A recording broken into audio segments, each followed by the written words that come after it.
Շանսը ես երկու տարբերակ կա, եւ ընտրվելու եւ չընտրվելու։ Չընտրվելը կախված է ժողովրդից։ Ես ինչքան հասկանում եմ, ժողովուրդը բացասական նեգատիվ տրամադրված է Փաշինյանի նկատմամբ։ Ինչքան հասկանում եմ։ Երկրորդ տարբերակը որ կընտրվի,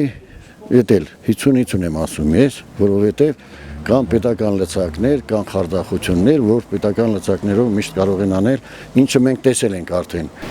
Ես չեմ կարծում, որ իր վարկանիշը այդքան բարձր կլինի, ուղղակի։ Իմ այդ կարծիքն է։ Ինչու՞։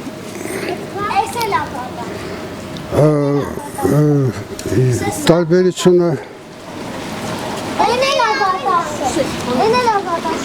Գիտեք ինչ, նրան ժամանակին մուրճը տվին ձեռքը, ամեն ինչ, որ կարար ամեն ինչն աներ։ Եթե մեր ժողովուրդը չգնա ընտրությունների, կընտրվի, պետք է մարդը հասկանա, որ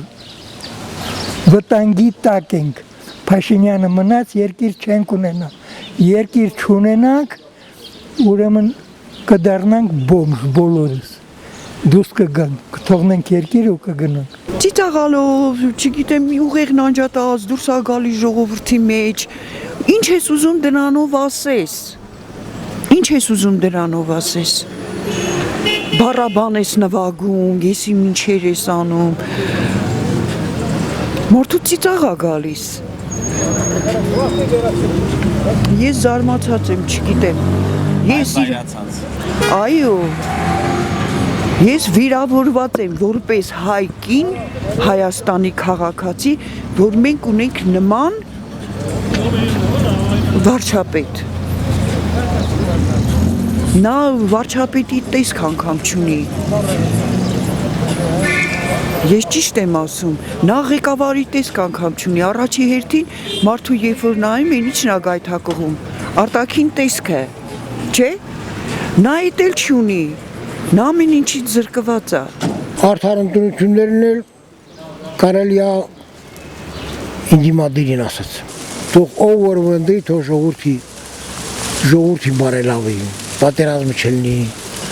Էդ է կարելի, ժողովրդի ուզածն էդ է։ Հույսը դնի ով որ չի ասում պատերազմ կլինի,